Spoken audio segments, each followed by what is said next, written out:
Hi, and welcome to my YouTube channel. Today we have a new life story. Let's begin. The first time I stepped into the glass tower on Madison Avenue, I thought I had arrived.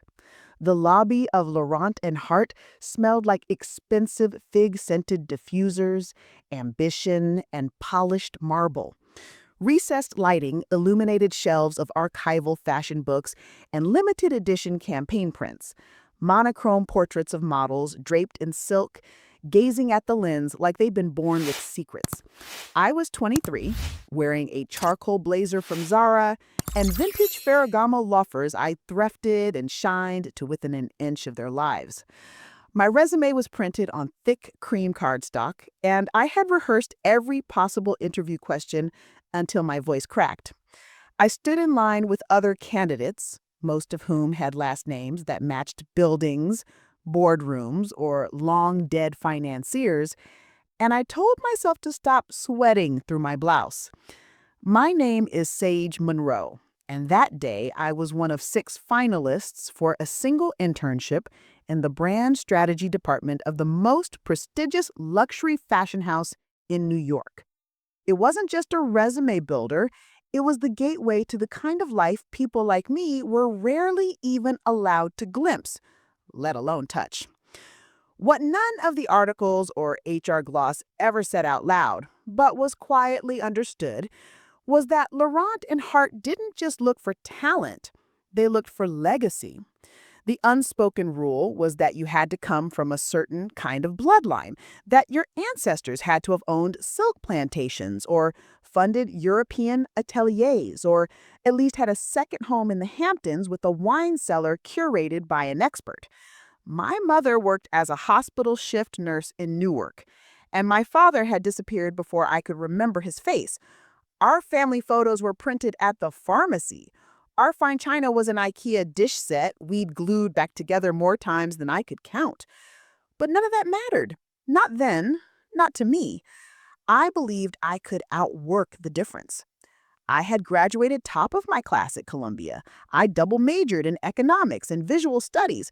My thesis on the commodification of Black aesthetics in post-2000 luxury branding had won an award no one else at the interview table could spell. I had mapped my every move with obsessive precision. The unpaid museum internships, the student-run fashion journal I co-edited, the nights I waited tables in Midtown to cover rent when my financial aid hit limits. I networked like it was a religion, stayed late, stayed quiet, learned how to walk in their heels, and lowered the register of my voice to sound composed. Still, the interview room reminded me of everything I wasn't. And yet, somehow, I got the job. Diversity makes us better, they told me. One of the VPs smiled as she handed me a silver L&H ID badge. And your perspective will be so valuable to our fall campaign. At the time, I mistook that for a compliment. My internship began the first week of June, and I threw myself into the work like it was oxygen. I arrived before anyone else and stayed after the interns with last names like Fairchild and Berkowitz left for rooftop drinks. I took notes at pitch meetings, compiled competitor reports, even refilled the espresso capsules when the assistants forgot. I wasn't above anything. I just wanted to prove I belonged. But it became clear, slowly and then all at once, that I wasn't expected to succeed. I was expected to be visible enough for the brand's DEI newsletter, but invisible in decision-making rooms. I was praised when I offered grounded insights, but corrected when I overstepped by asking about global licensing strategy. I was told my wardrobe was cute and scrappy, in the same tone one might use to describe a stray dog with big eyes.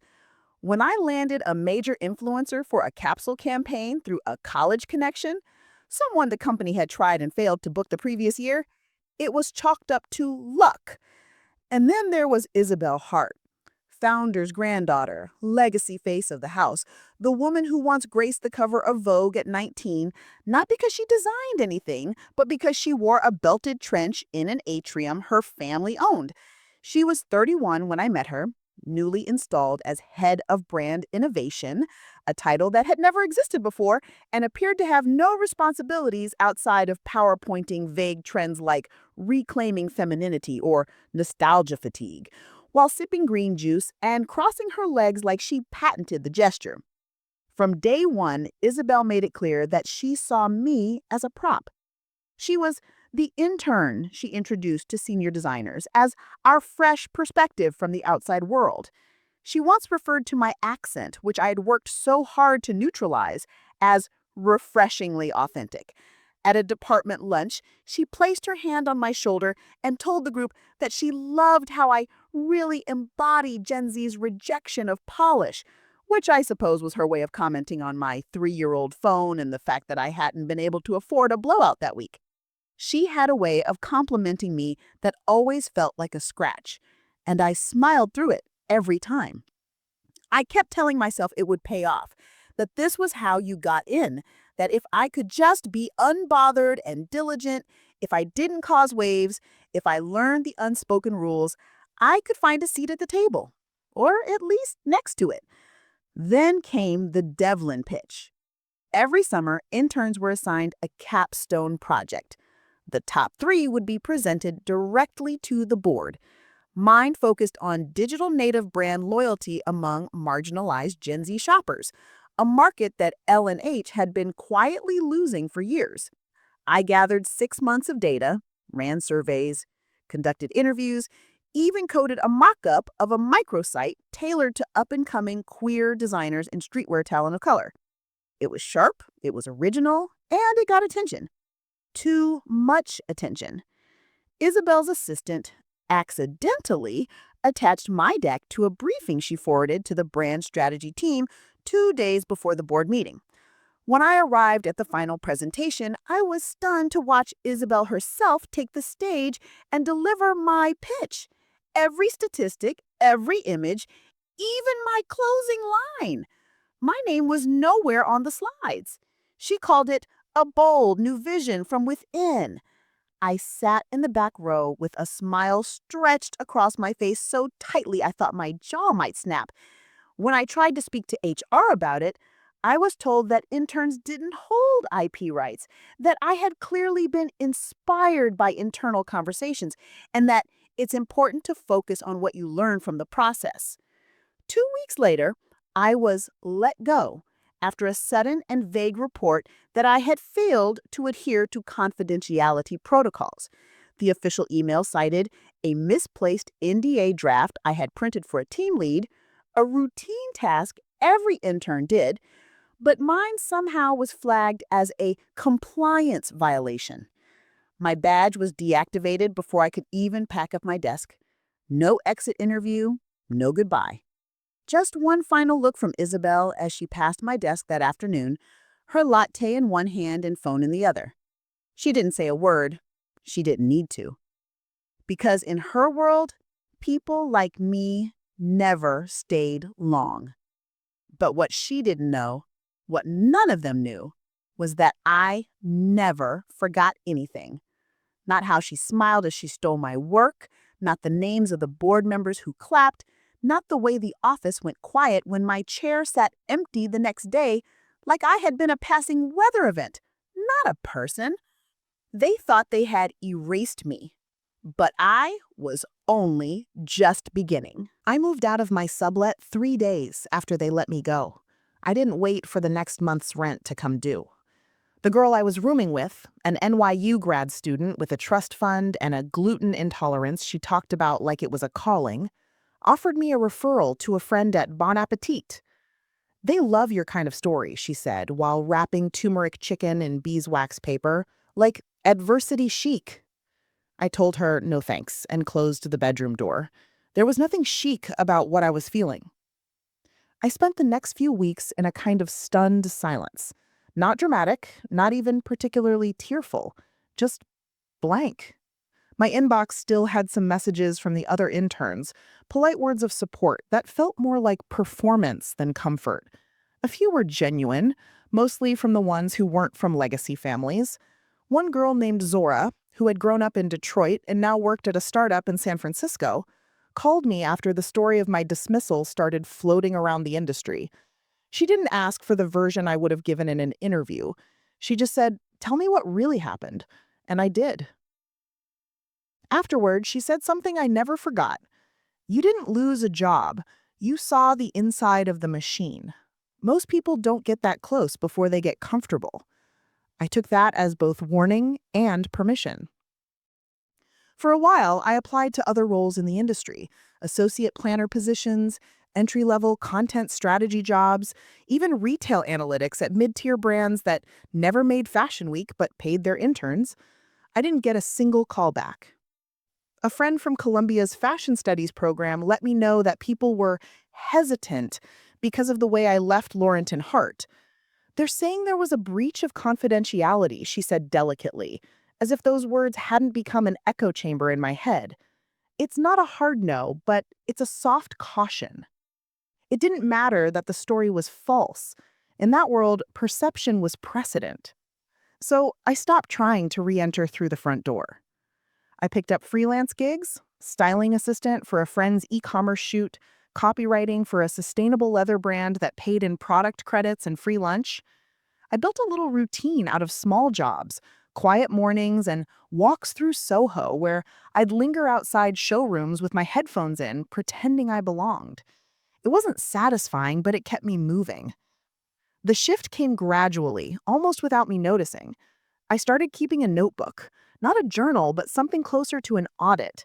I wrote down everything I had observed during my time at Laurenton Hart: how the marketing team used outdated demographic data, how the supply chain reports always lagged 3 months behind retail trends, how the in-store teams were still operating on paper logs while the web division relied on Instagram influencers with no long-tail metrics.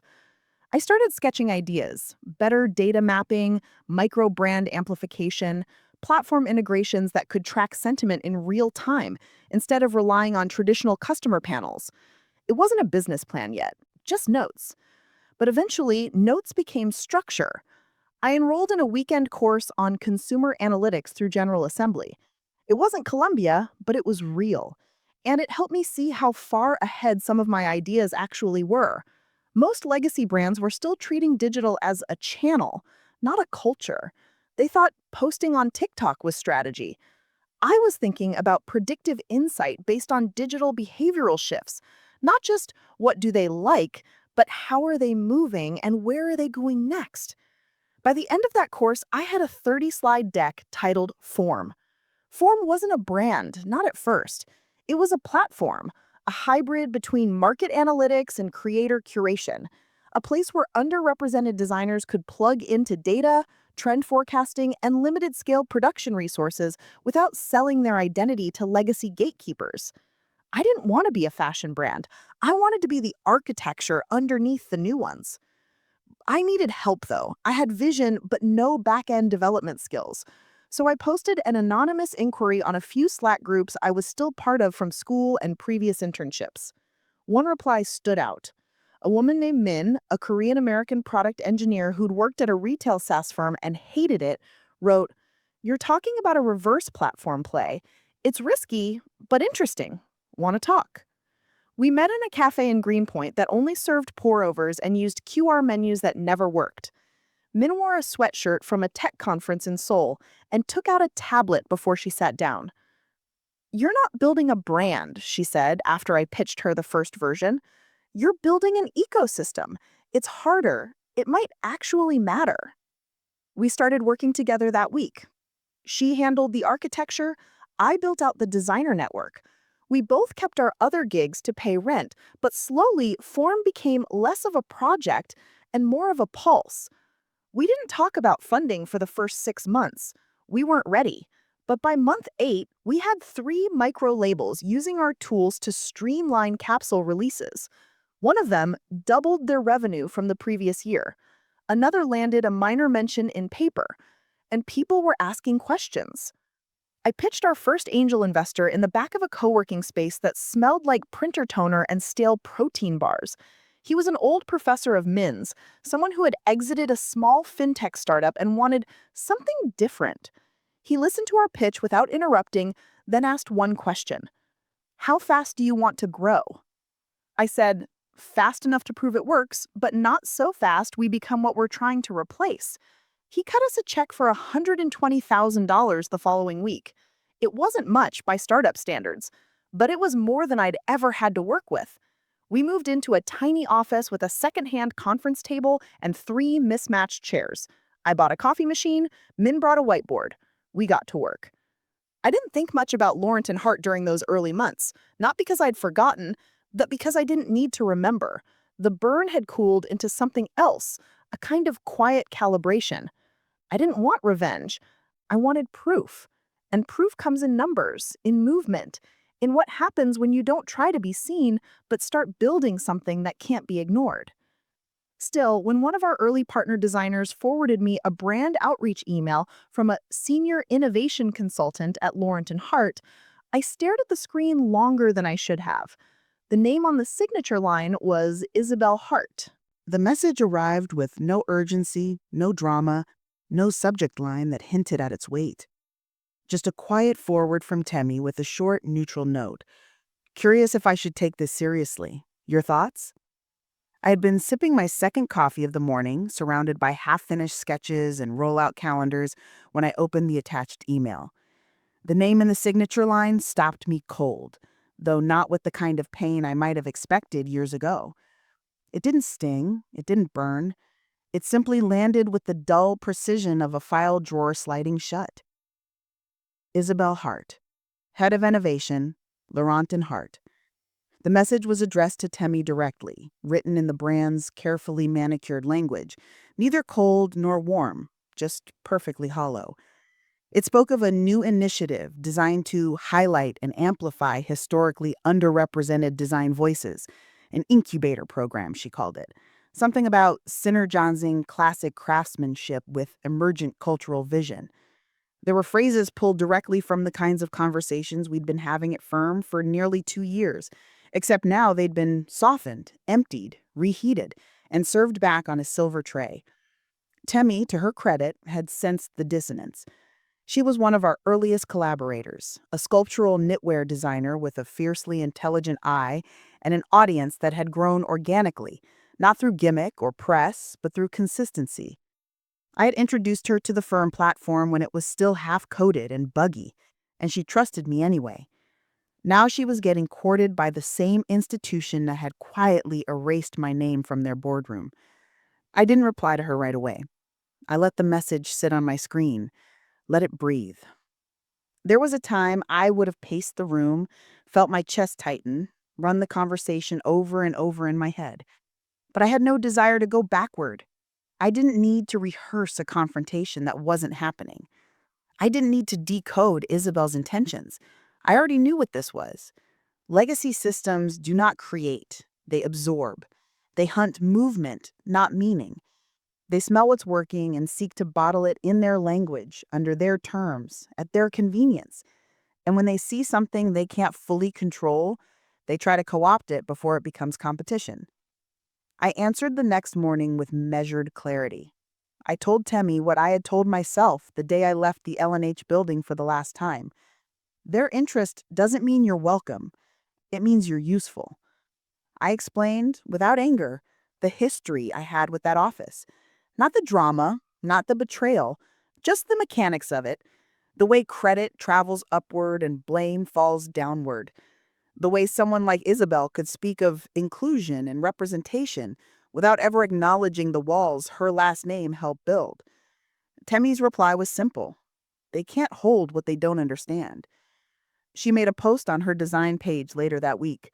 No names, no brands, just a photograph of one of her new pieces, a long, asymmetrical coat made from deadstock jersey and overdyed wool, and a caption that read, "Independence is the loudest luxury."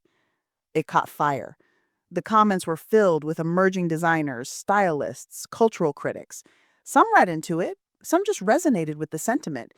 But something in the air shifted. A subtle recognition, a knowing. There was power in not naming the system, but refusing to fold into it. Min noticed the spike in engagement immediately. She pulled up our analytics board late that night and stood silently in the doorway of my office while I scrolled. a 42% uptick in designer inquiries, 2 small grants from indie fashion accelerators, 1 licensing interest from a Canadian digital boutique, and quietly, in the background, a pattern we'd been waiting for. Data showing that users were beginning to name Fermi not just as a tool, but as a network, a place, a platform with identity. "Do we answer them?" she asked, referring to the email. I didn't need her to clarify. "No," I said. "We answer with infrastructure." Because that was the difference. Laurent and Hart was built on names, on history, on lineage, on curated narrative. Ferme wasn't interested in telling a better story. We were building the system that would make their story unnecessary. Over the following months, we didn't expand our marketing, we expanded our capacity. We brought on 2 regional leads, one in Lagos, one in Bangkok, who understood not just design, but local material logistics, micro market behavior, and community scaling. We reinvested into back-end tools that let smaller designers track supply in real time, split shipping costs, run pre-order adjustments without overproduction. We weren't loud about it. There was no big campaign, no press release, just movement. Meanwhile, Laurent and Hart continued to fumble through their attempt at reinvention. Their incubator launched with 6 designers, only one completed the program.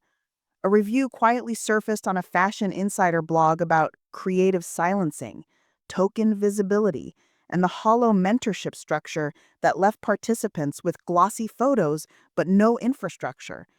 It didn't go viral. It didn't need to. The right people read it. By year end, Fermi had onboarded nearly 70 designers across 14 regions. Our revenue was steady, sustainable, not astronomical, but ethical, built for the long arc, not the short win. And then came the first knock. Not a literal knock, a message from a boutique venture group claiming interest in next-gen fashion infrastructure, the kind of vague pitch designed to feel like partnership while leaving space for ownership. I recognized the name of the sender. They'd once managed a quiet fund for a luxury conglomerate that held minority stakes in half the Paris runway calendar. And, quietly, Laurent and Hart. I forwarded it to Men without comment. She answered with a screenshot of their investment history and one line: "They're sweating." We didn't reply. Instead, we redirected our energy to a different kind of move. Not expansion, acquisition. Men and I had long known that Laurent and Hart wasn't built on genius. It was built on network dependencies, relationships with private ateliers, exclusive supplier contracts, and brand licensing agreements that had gone untouched for decades. One such vendor, a small but high-quality textile mill in northern Italy, had been a key fabric supplier for their spring collections since before Isabel was born. What Laurent and Hart didn't realize was that the owner of that mill had recently passed, and the succession of the business had fallen to his nephew, an ambitious, disillusioned man with little interest in continuing the dance with dying legacy brands. We reached out through an intermediary, asked questions, took our time, listened, offered discretion and stability, not domination. 3 months later, we quietly acquired the majority stake in the mill under a holding company with no visible connection to Fermi. Laurent and Hart wouldn't even realize until the fabric clauses came up for renewal. And when they did, the price would no longer be visibility or name value. It would be proof. Because this wasn't about revenge. This wasn't about being seen. This was about building something so precise, so useful, so quietly undeniable that the institutions who once ignored me would have no choice but to realize they had already lost what they were still trying to protect. By the time Laurent and Hart noticed the change, it was too late to reverse it. The first tremor came in the form of a politely worded email from their materials procurement team.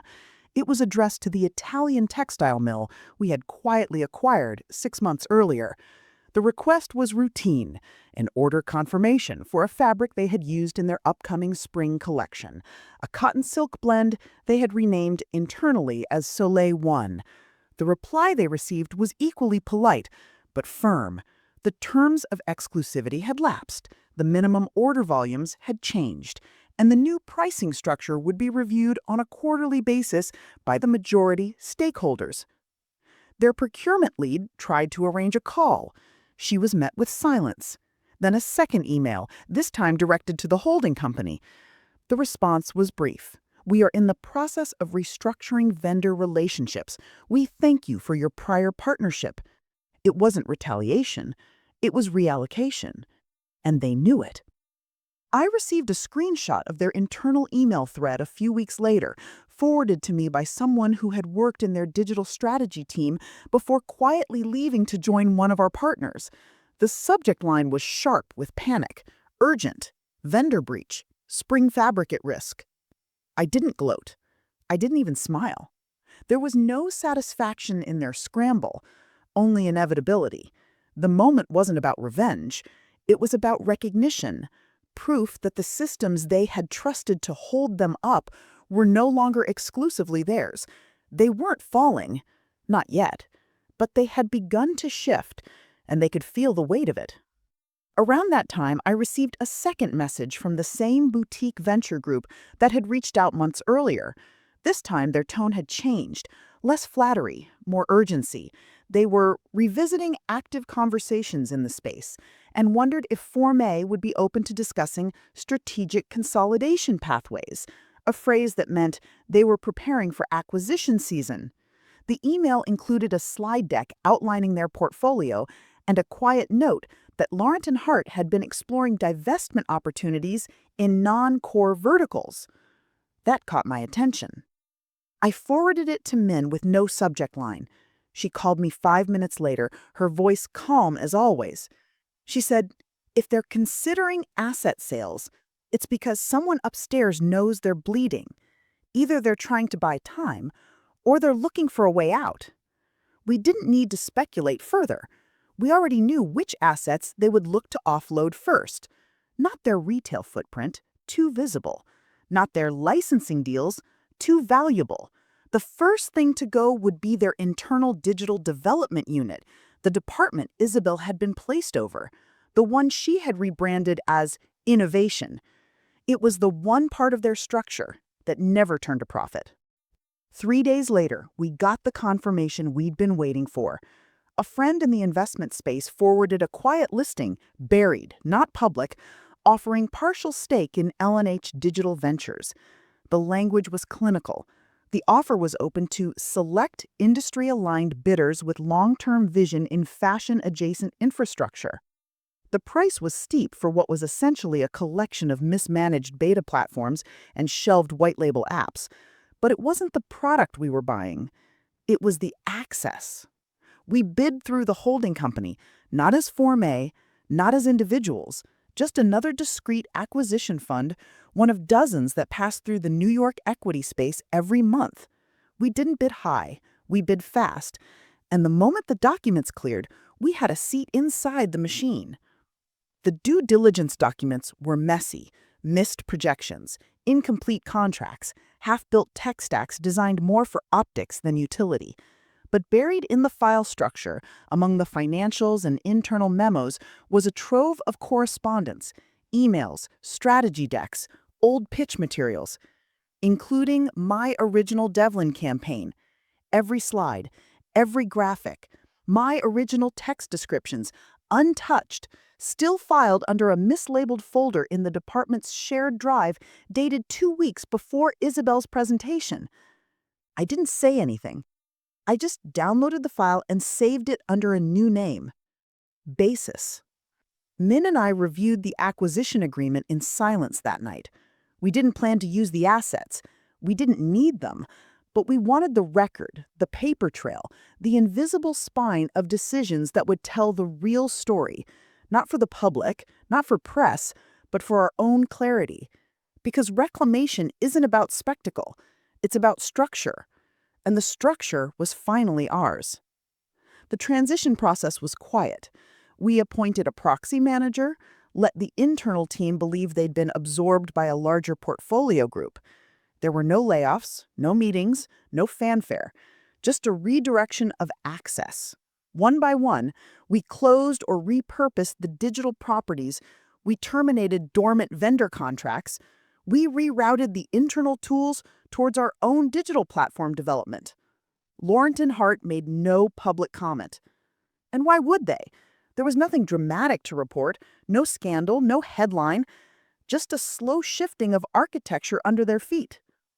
A month later, I received a formal invitation to a panel event hosted by the CFDA. The topic was legacy and innovation, building the future of fashion. I was listed as a speaker. So was Isabel. I accepted. The event was held in a converted warehouse space in Tribeca, dimly lit with uplighting that flickered against exposed brick walls and tall fig trees rolled in on metal carts. It was the kind of venue chosen to feel effortless, though every detail had been arranged to suggest relevance and permanence. The audience wore black, not theatrical black, technical black, strategic black, the kind that photographs well and blends in just enough to let a name speak before a face does. I arrived alone. No entourage, no talking points, just a calm walk through the industrial glass doors, my name printed neatly on a badge hanging from a lanyard I was asked to wear, but pocketed as soon as I passed registration. A volunteer tried to stop me, then smiled and moved aside once she recognized who I was. Not by face, but by placement. In this world, recognition isn't personal, it's positional. You are known when your name appears where names aren't usually allowed. I hadn't come for performance. I had come because presence was part of the strategy. The panel was the third of the evening. There were four of us: a legacy creative director from Paris, a sustainability lead from a DTC brand in Berlin, myself, and Isabel. She arrived just before the panel began. Her team moved ahead of her, checking seats, whispering to the moderator, smoothing small things that were already fine. She wore a muted gray suit, sharply cut, with a subtle cross-stitch pattern only visible under the right light. Her hair was pinned back, and her face held that expression I had come to know well: serene, practiced, curated for the camera angles. She did not see me right away. When she did, it happened as the panel was being introduced. The moderator said my name second. She turned her head slightly. Recognition flickered, but only just. I looked back at her with no expression. Not blank, just composed. I did not need her to remember. I needed her to realize. The discussion began predictably. Talk of shifting consumer values, digital native designers, the death of the fashion calendar. I answered questions clearly, factually. I spoke about infrastructure, about what it means to build systems for designers who were never meant to scale under legacy assumptions. I referenced real data, specific outcomes, quiet growth. I didn't use the word disruption once. When the moderator asked about collaboration across generations, Isabel responded with the practiced fluency of someone who had sat through media training. She spoke of respecting heritage and inviting new voices into old spaces. She said the word co-creation 3 times. I didn't interrupt. I didn't correct her. When it was my turn, I said only this: we don't ask designers to wait for space. We give them tools to build elsewhere. A pause followed. Not applause, not reaction, just pause. That was enough. After the panel, she approached me, alone. No entourage, no talking points, just a small smile that didn't reach her eyes and said something about enjoying my insights. I nodded once. Thanks. She stood there a moment longer, as if expecting more, as if waiting for something, Acknowledgement, maybe, or reassurance that the past had softened in the years since she last erased me from a conversation I had authored. But I didn't offer it. Not because I was angry, because I was no longer available for the exchange she had come to expect. The kind where power is passed through recognition, the kind where harm is washed by proximity. I had no need for her apology. I had surpassed her permission. Later that evening, while the crowd filtered toward the cocktail reception, I left, walked alone through quiet streets toward the subway entrance, my heels clicking steady against the concrete. The city had changed in small ways. The skyline shifted, storefronts rotated, newer trends layered over old, but the structure remained. What had changed was me. I no longer needed to prove anything. The systems I had studied, the institutions that once held the gates, were now built atop fragile assumptions, and I had moved beneath them, not to burn them down, but to loosen the foundations they had mistaken for permanence. Back at the office the next day, we finalized an internal memo. Form had just signed 3 new designers from Southeast Asia. Our infrastructure partner had scaled the production model by 12%, and the final round of Series A negotiations was nearing close. One of the venture partners asked if we'd ever consider a collaboration with a legacy house. Under the right terms, he said. I answered without hesitation. We're not looking backward. Then I closed the folder, took a slow breath, and returned to the work. The first time I saw our platform translate into global traction, it wasn't a headline. It wasn't a runway feature or a social media milestone. It was a chart, a clean, quiet line graph from our Southeast Asia dashboard showing a 19% week-over-week increase in authenticated pre-order conversions across 4 micro-labels. No PR, no campaign, just infrastructure doing what it was designed to do. That was what I'd always wanted. Not buzz, not credit, function. We had expanded into the Jakarta market cautiously, testing with small capsule runs, regionalized shipping, and mobile-first curation. It wasn't glamorous. It was operational. And it worked. Our regional partner, a former designer turned operator named Amina, had built a network of emerging labels that lived entirely outside the gaze of Western luxury. They didn't seek validation. They didn't mimic. They scaled in the rhythm of their own ecosystems. I traveled there quietly. No announcement, no press tour.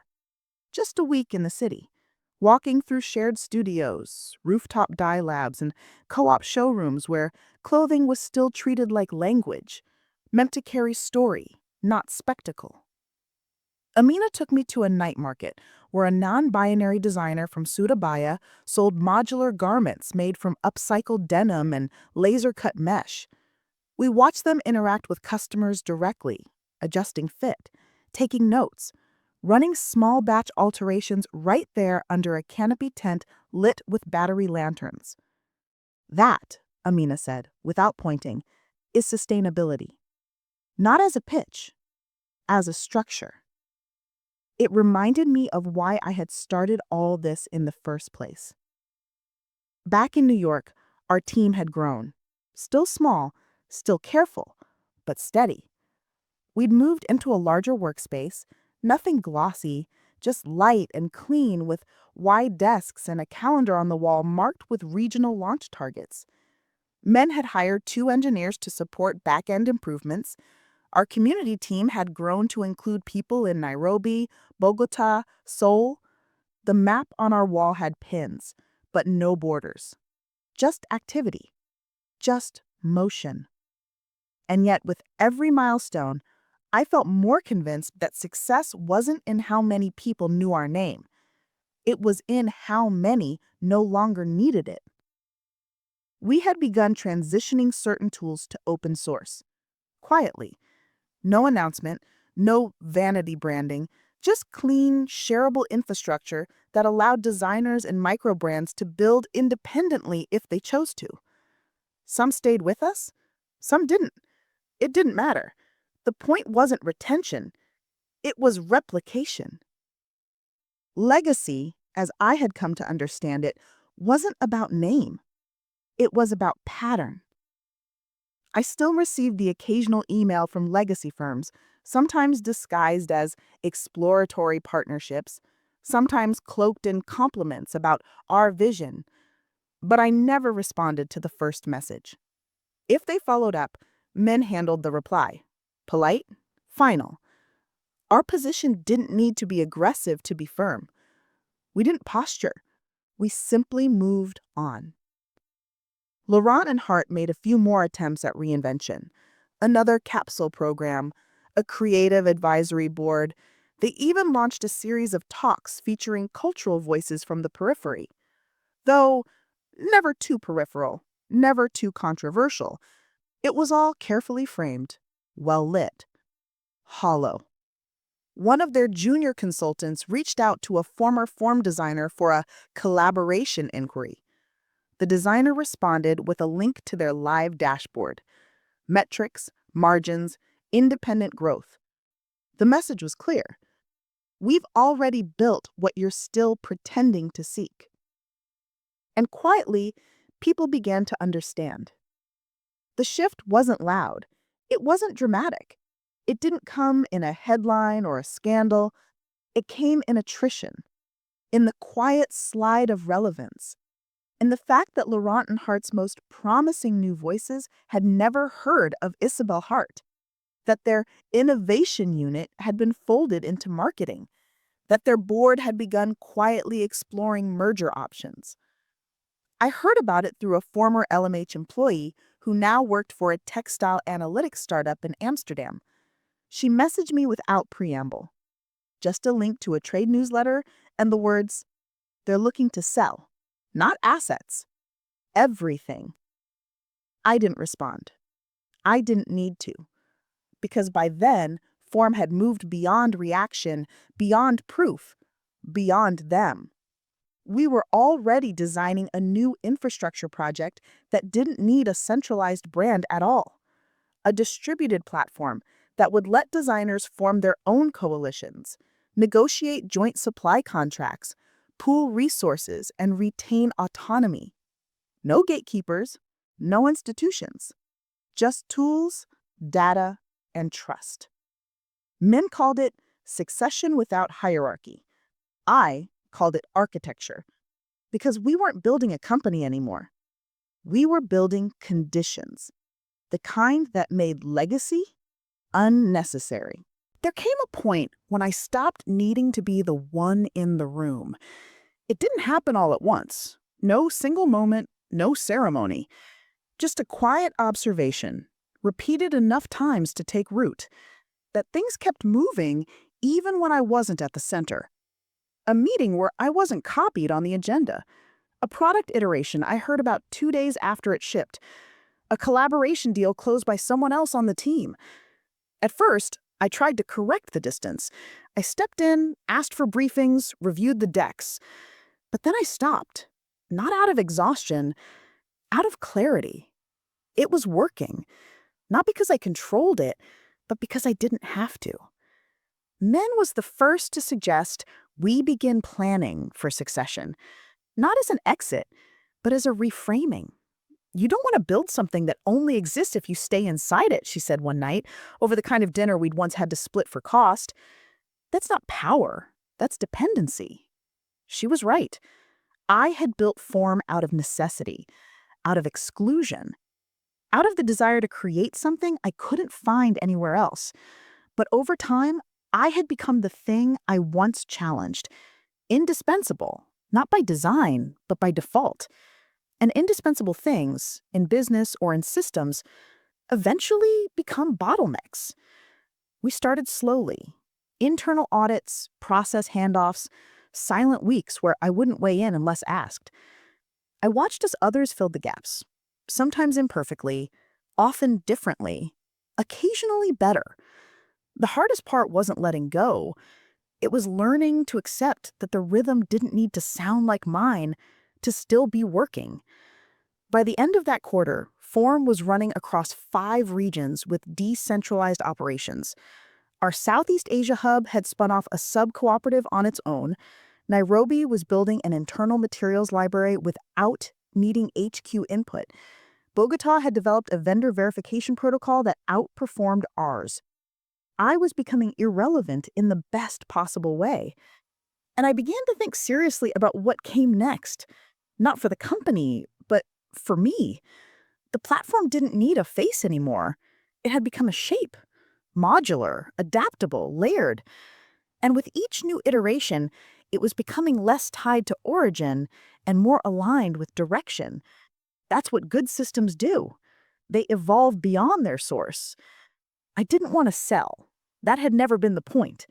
And I didn't want to step away with some public announcement of transformation or self-actualization. I wasn't interested in narrative. I was interested in architecture.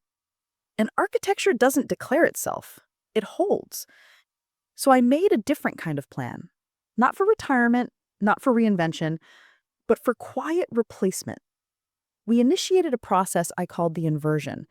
Every strategic decision I had once made alone would be restructured into a team process, not by creating more meetings, but by embedding decision logic directly into the tools we used, the values, the filters, the questions.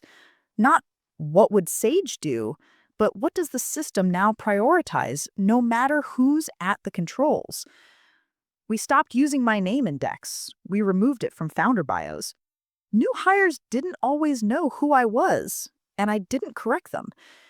And in the background, I began creating a foundation. Not a nonprofit, not a vanity trust. Something quieter.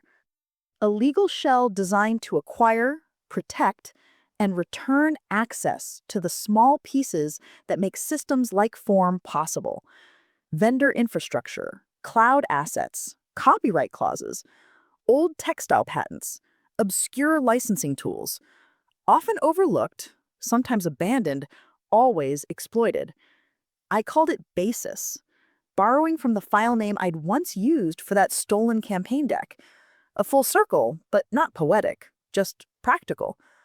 It would live independently, operate silently, and its job would be simple: to hold space where others would be hunted, to offer protection without credit, to preserve momentum without name.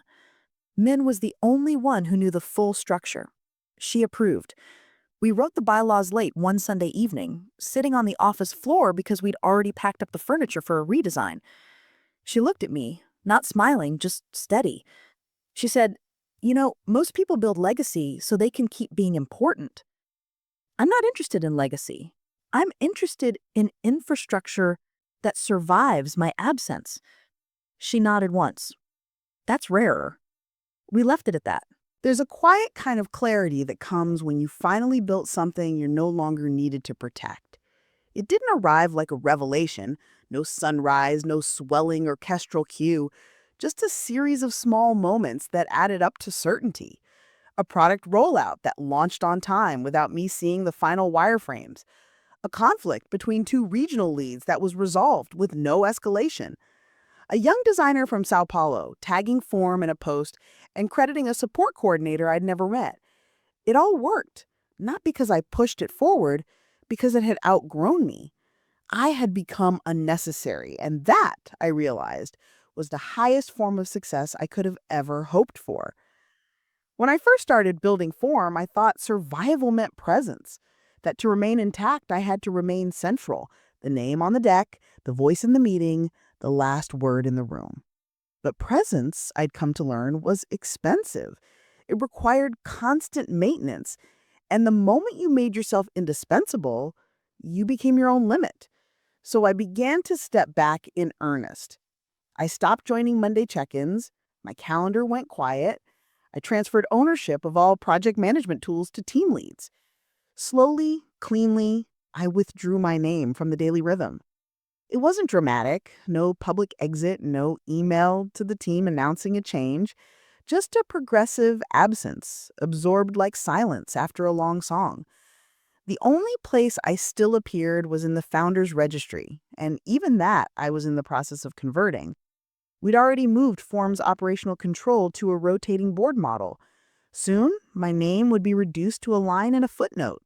After that, maybe nothing at all. I wasn't hiding, I was making space. And in the space I left, something remarkable happened. Others stepped in, and they did not try to mimic me. They didn't need to. The system had been designed to carry its own weight. Decision protocols weren't built on instinct or memory, they were built on principles. Principles baked into tools, into contracts, into policies that were less about enforcing and more about enabling. Everything I had once held in my head, the design, the pressure points, the dangers of becoming extractive, had been converted into process. I didn't design culture, I designed structure.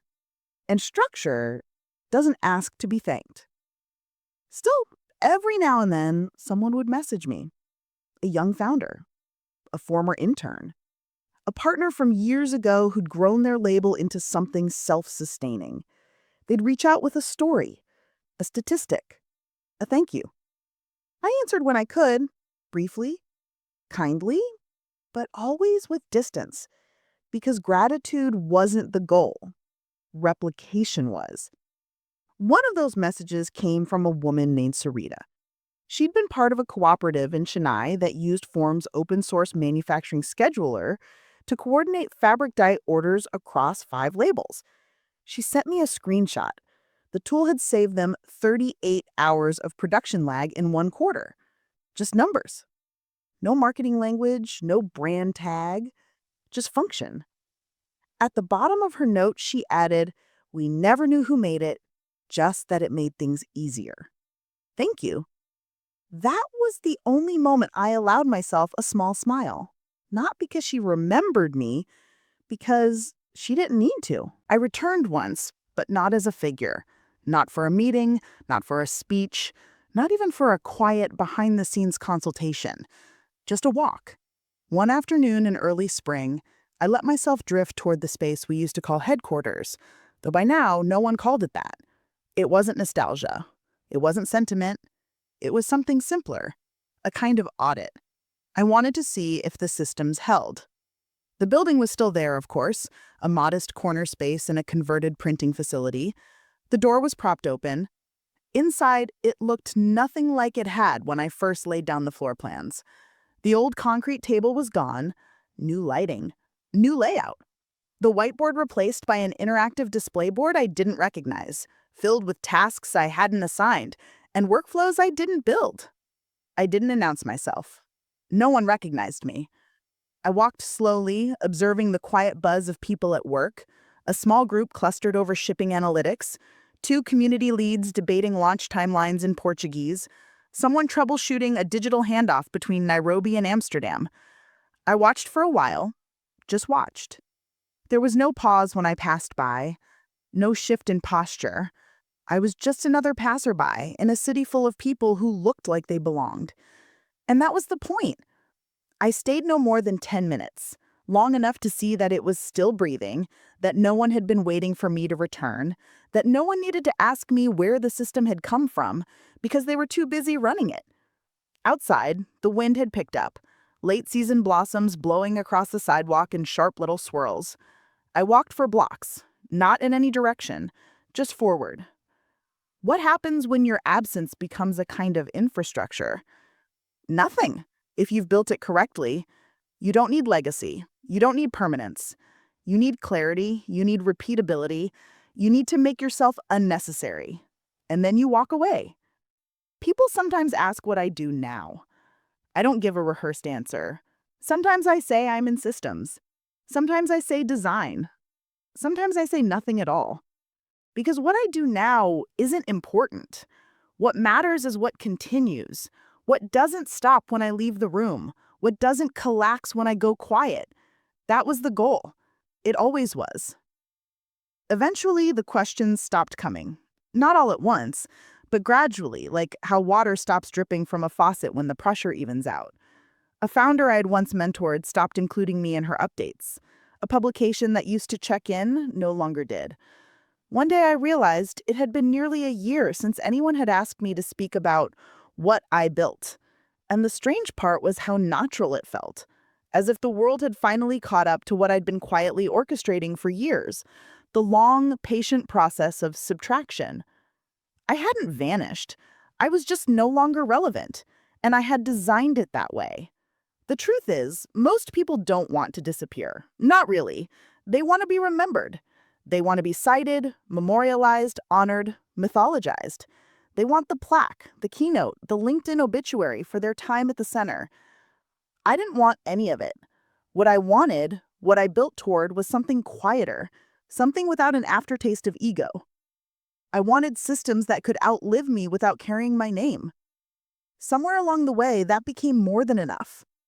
Form continued, not as an empire, not as a platform seeking scale at the expense of soul, but as a living network of infrastructure, a system that flexed and contracted across seasons, across regions.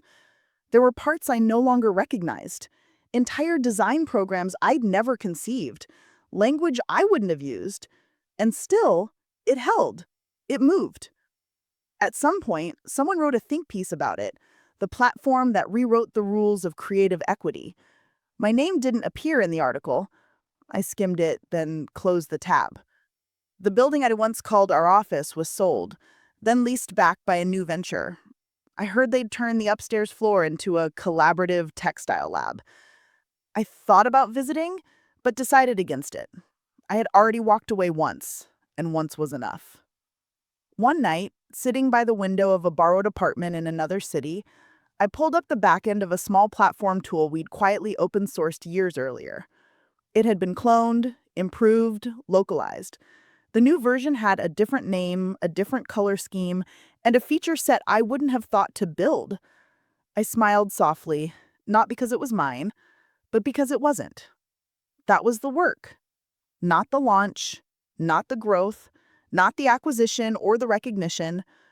The work was the moment when I could look at something once shaped by my hands and know that my hands were no longer needed, that it moved on its own, that I didn't belong there anymore, and that no one would ever have to ask again if I did.